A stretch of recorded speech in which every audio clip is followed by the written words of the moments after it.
What's up, upstanders? It's Dr. O here. Happy MLK Day to you. And look, we've also had an inauguration, and the title of this video it actually comes from my brother Xavier Pope out there. I saw him on Threads who said that Donald Trump was voted in because of the color of his skin and not the content of his character, which is obviously a flip on what Dr. King says, which is Republicans and conservatives' favorite quotation that they know that they put out on MLK Day, talking about, judge a man not by the by the color of his skin, but by the content of his character. But I'm not going to allow this day to go by without us remembering to be honest about what Trump actually got inaugurated and elected for. All of this nonsense and talk about the price of eggs and the price of groceries and Americans just fed up, that is nonsense. And we need to start. One of the reasons we're here right now is not because of Democratic poor messaging. Of course, they got issues they got to deal with. But Donald Trump tapped into America's history of hate and misogyny. That's what happened. That is real. And racism. That's what. So people look. All of those other Republican candidates, right?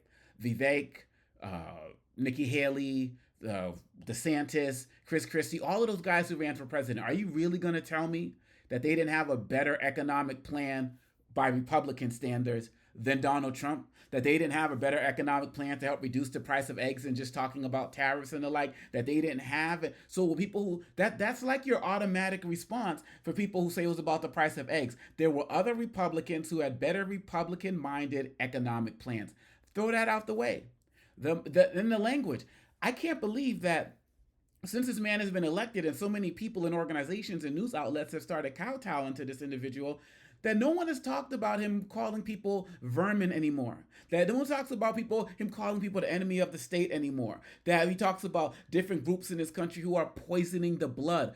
All of the Hitler and Hitler-esque language that he used, the language that led to the Holocaust, the language that led to more than 6 million people being slaughtered and put in camps and the like, that language helped him. As Nicole Wallace talked about, that there's an appetite and a hunger for hate in this country, and Trump tapped into it.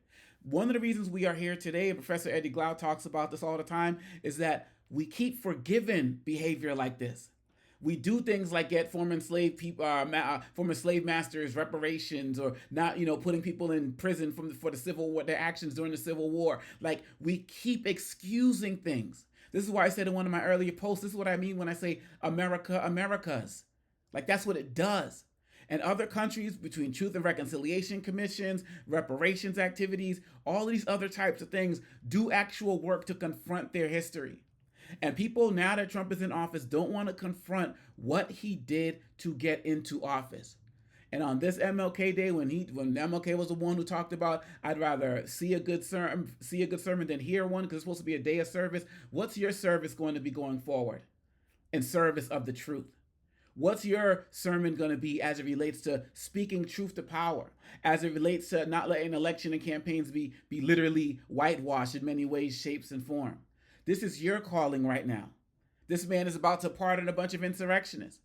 One of my favorite quotations, Dr. King's quotations for me, is that you can't legislate morality, but you can regulate behavior.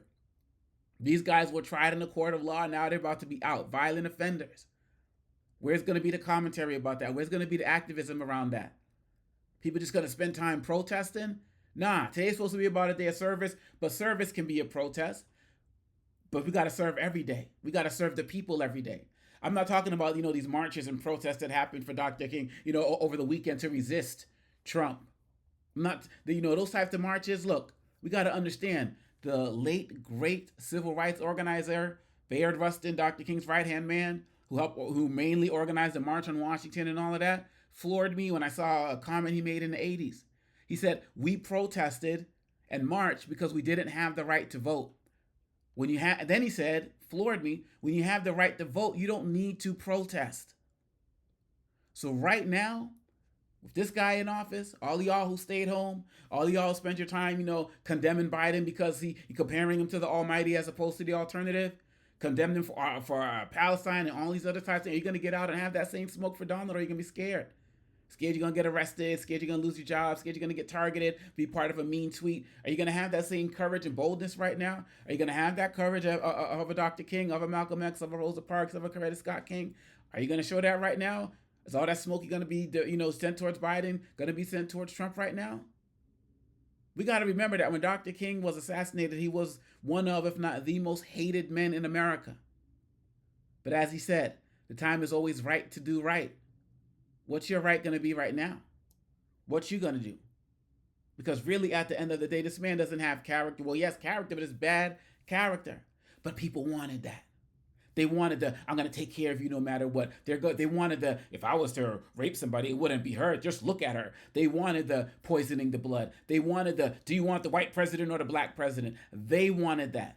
They wanted the identity politics that Vice President Harris couldn't run on. She couldn't run on being black. Of course, she admitted to being black and always has, and being proud to be black. She couldn't run on that. Couldn't run on being a woman. The original identity politics is running on white, male, cisgendered Christianity. And of course, Donald Trump's not a Christian. He's an avatar for white evangelicals. And we got to say this right. We can't say, oh, evangelical support for Trump. Well, no, white evangelical support. Call a thing. For, oh, he's destroyed hundreds of years, histories of freedom. For us, black people, it hasn't been hundreds of years. Our origin story isn't the same as white folks in this country. And that's real. And so people want to have all of this pomp and circumstance and talk about civility, though this guy doesn't want to be civil to us. People want to say we got to work to understand them and give up our fights for DEI and equality so we can understand them. From what I understand, J.D. Vance doesn't even have a woman in his cabinet. Donald Trump, one black person appointed. Of course, they always get HUD, projects, and they're like, oh, we're just supposed to just lie down and take that? And as I said earlier, these billionaires who are up there with him, they're not kissing the ring. They're joining forces. What forces are you going to join today? What are you going to do to be an upstander, not a bystander? Are you just going to sit back, whine, complain, or leave the country, or just be like, oh, this is a lesser of two evils?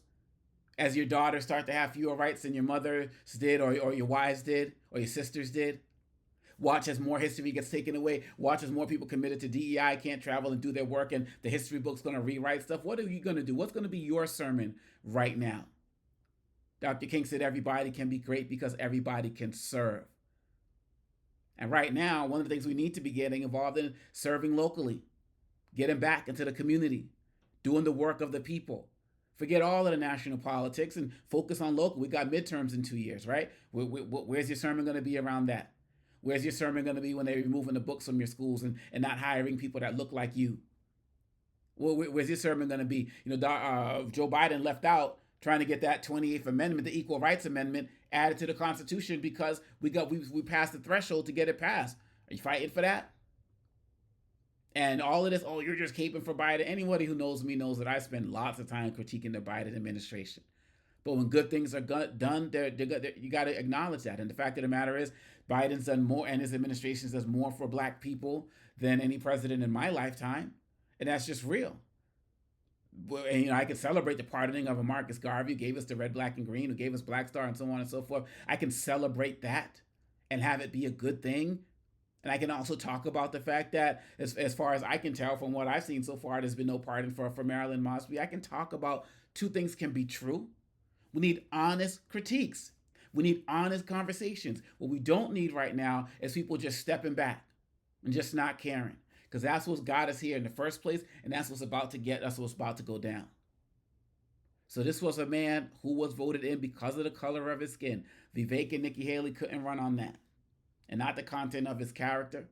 And as soon as we acknowledge that, as soon as we acknowledge America's history of hate and racism and misogyny and sexism and anti-Semitism and Islamophobia and all of those, as soon as we acknowledge those, we can start to do the work to heal.